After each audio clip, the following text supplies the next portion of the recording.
ಇಲ್ಲಿ ಬಂದಿರೋದು ತಾಯಿ ಹುದ್ಬಮೃತ ಲಕ್ಷ್ಮೀದೇವಿ. ಯಾರು ಕೆತ್ತಿರೋದಂತಲ್ಲ, ತಾನೇಗ ಬಂದು ಹುದ್ಬಮೃತ ಮಹಾಲಕ್ಷ್ಮೀ ದೇವಿ. ಮಂತ್ರಾಲಯಕ್ಕೆ ಹೋಗ್ಬಂದ್ರೆ ಗುರುಗಳ ದರ್ಶನ ಮುಗಿತಾ ಮಂತ್ರಾಲಯದಲ್ಲಿ. ಆ ಗುರುಗಳ ಮಂತ್ರಾಲಯಕ್ಕೆ ಹೋಗೋ ಮುಂಚೆ ಸುಮಾರು 16ನೇ ಶತಮಾನದಲ್ಲಿ ಇಲ್ಲಿಗೆ ಬಂದಿದ್ದರು ರಾಘವೇಂದ್ರ ಸ್ವಾಮಿ. ಎಲ್ಲಿಂದ ಅಪ್ಪನಾಚಾರ್ಯ ಮನೆಗೆ ಹೋಗಿ ಬಂದ್ರ ಬಿಚ್ಚಲಲ್ಲಿ. ಅಲ್ಲಿ ಏಕಶೀಲ ಬೃಂದವನಾಗಿದ್ದಾರ. ಆ ಮನೆಯಲ್ಲಿ ರಾಘವೇಂದ್ರ ಸ್ವಾಮಿಗಳಿದ್ದರು ಅಪ್ಪನಾಚಾರ್ಯ ಮನೆಯಲ್ಲಿ ಬಿಚ್ಚಲಲ್ಲಿ 13 ವರ್ಷ ಕಾಲ ಜಪ ಮಾಡ್ತಿದ್ದರಲ್ಲಿ. ಅಲ್ಲಿಂದ ಪಾದಯಾತ್ರೆ ಮಾಡಿಕೊಂಡು ಇಲ್ಲಿಗೆ ಬಂದು ರಾಘವೇಂದ್ರ ಸ್ವಾಮಿ ಈ ತಾಯಿನ ಹತ್ರ ಆದಿಶಕ್ತಿ ಅನುಗ್ರಹ ತಗೊಂಡು ಆ ಪಂಚಮುಖ ಆಂಜನೇಯ ಸಮತ್ರ ಗರ್ಭಗುಡಿಯಲ್ಲಿ ಕೂತ್ಕೊಂಡು 12 ವರ್ಷದಲ್ಲೇ ರಾಘವೇಂದ್ರ ಸ್ವಾಮಿ ತಪಸ್ಸು ಮಾಡಿದ್ರು.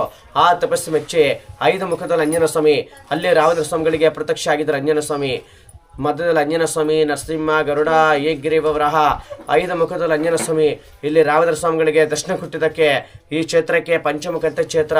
ತಿರುಪತಿ ವೆಂಕಟೇಶ್ವರ ಸ್ವಾಮಿ, ಲಕ್ಷ್ಮೀದೇವಿ, ಆಂಜನೇಯ ಸ್ವಾಮಿ ಇವರೆಲ್ಲರ ಹತ್ರ ಆಶೀರ್ವಾದ ತಗೊಂಡು ಮಂತ್ರಾಲಯಕ್ಕೆ ಹೋದ್ರು. ಅಲ್ಲಿ ಕೂಡ ಒಂದು ದೇವಸ್ಥಾನ ಮಾಂಚಲಮ್ಮ ತಾಯಿ ನೋಡಿದ್ರಲ್ಲ ನೀವು. ಆ ತಾಯಿ ಗ್ರಾಮ ದೇವತೆ ಮಾಂಚಲಮ್ಮ ಇಲ್ಲಿ ತಲೆ ಕೊಟ್ಟಿದ್ದಲ್ಲ ಗುರುಗಳಿಗೆ. ಮೊದಲ ಮಾಂಚಲಮ್ಮ ತಾಯಿ ದರ್ಶನ ಮಾಡ್ಕೊಂಡೆ ಗುರುಗಳ ದರ್ಶನ ಮಾಡ್ಕೊಂಡಿದ್ರಲ್ಲಿ ನೋಡಿ. ಶಂಕು ಚಕ್ರ ಕಾಣಿಸುತ್ತ ದೇವಿ, ಶಂಕು ಚಕ್ರ ಕಮಲಾಸದಿಂದ ಯಾರು ದರ್ಶನ ಕೊಟ್ಟಿದ್ದಾಳೆ. ಇಲ್ಲಿನ ಗ್ರಾಮಸ್ಥರು ಎರೆಕೆಲ್ಲ ಎರಿಕೆಲ್ಲ ಮಂತ್ರ ಹರಕೆ ನಡೀತಲೆ ಅಮ್ಮ. ಮಂಗಳಾರತಿ ತಗೊಳ್ಳಿ. ಮಹಾಲಕ್ಷ್ಮೀ ದೇವ ಸರ್ವ ಮಂಗಳ ಮಂಗಲ್ಯ ಶಿವೇ ಸರ್ವಾತ ರಾಧಿಕೆ ಶರಣ್ಯ ತ್ರಮಿಕೆ ಗೌರಿ ನಾರಾಯಣ ನಮಸ್ತದೆ. ಲಕ್ಷ್ಮೀ ರಮಣ ಗೋವಿಂದ ಗೋವಿಂದ. ಮಂಗಳಾರತಿ ತಗೊಳ್ಳಿ. ಮಹಾಲಕ್ಷ್ಮಿ ಯಂತ್ರಗಳ ಫೋಟೋ ಸಿಗುತ್ತವೆ. ಅಮ್ಮಂದು ತಲಬಾಳಗಡೆ ಪೂಜೆ ರೂಮ್ ಇಟ್ಕೋಬಹುದು, ಆಫೀಸಲ್ಲಿ ಇಟ್ಕೋಬಹುದು, ಅಂಗಡಿಯಲ್ಲಿ ಇಟ್ಕೋಬಹುದು. ಮಂಗಳಾರತಿ ತಗೊಳ್ಳಿ. ನಿಮ್ಮ ಹೆಸರು? ನಮ್ಮ ಹೆಸರು ಭೀಮೇಶ. ಅಮ್ಮನಲ್ಲಿ ಸೇವೆ ಮಾಡ್ತಾ ಇರ್ತೀನಿ.